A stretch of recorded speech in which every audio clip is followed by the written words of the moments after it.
आखिर गौतम ऋषि ने अहिल्या को श्राप क्यों दिया?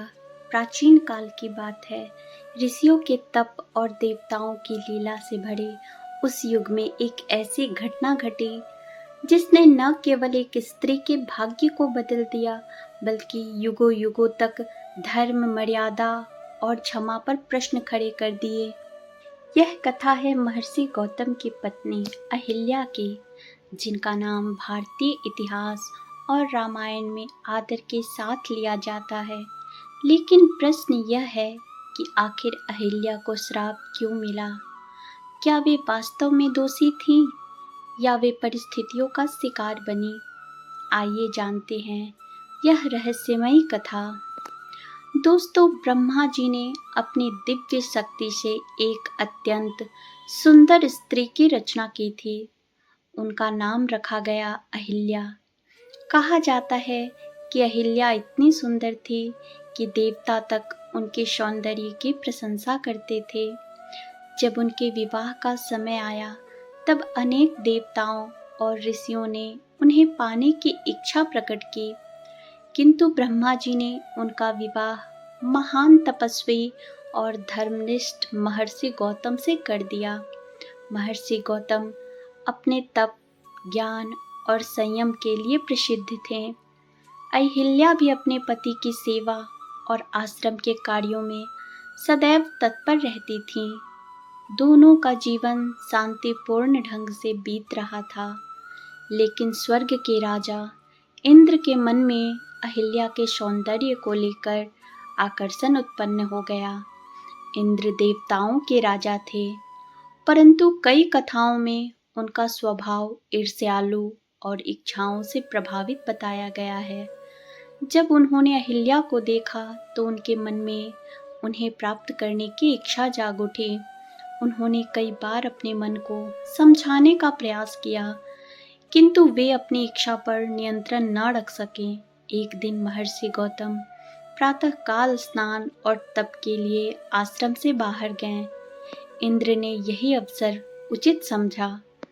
उन्होंने अपनी मायावी शक्ति से महर्षि गौतम का रूप धारण कर लिया और आश्रम में प्रवेश कर गए।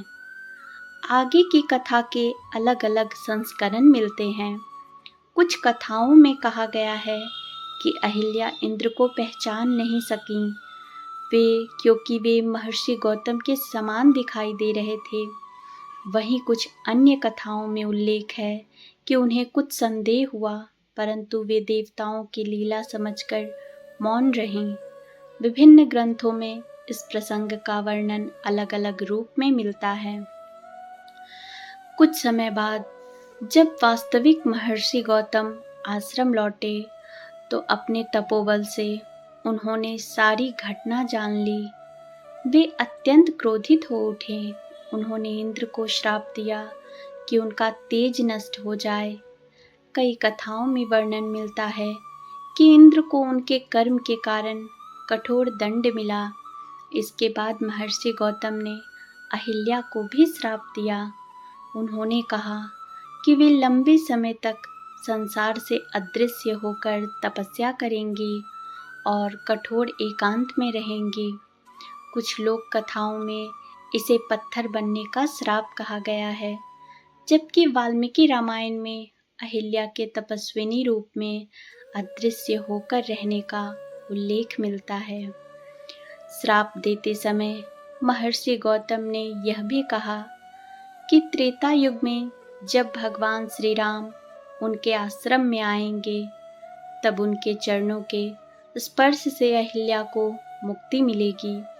समय बीतता गया, युग बदल गए, वन, पर्वत और नदियां बदलती रहीं, पर अहिल्या अपने प्रायश्चित और प्रतीक्षा में लीन रही।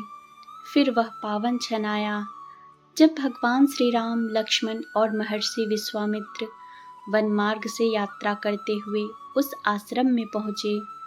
श्री राम ने अपने दिव्य चरणों से उस स्थान को स्पर्श किया और उसी क्षण अहिल्या को श्राप से मुक्ति मिल गई।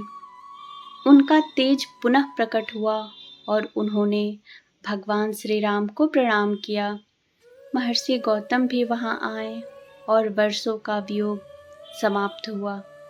अहिल्या की कथा केवल श्राप की कहानी नहीं है, बल्कि यह क्षमा, प्रायश्चित और पुनर्स्थापना की कथा भी है। विभिन्न ग्रंथ इस घटना को अलग अलग दृष्टिकोण से प्रस्तुत करते हैं। कहीं अहिल्या को परिस्थितियों का शिकार बताया गया है, तो कहीं इसे मर्यादा और धर्म की परीक्षा के रूप में देखा गया है। यही कारण है कि अहिल्या की कथा आज भी लोगों को सोचने पर मजबूर करती है कि सत्य केवल घटनाओं में नहीं, बल्कि उन्हें समझने की दृष्टि में भी छिपा होता है दोस्तों। और इसी कारण अहिल्या का नाम भारतीय परंपरा में केवल एक श्रापित स्त्री के रूप में नहीं, बल्कि धैर्य, तपस्या और मुक्ति के प्रतीक के रूप में अमर हो गया।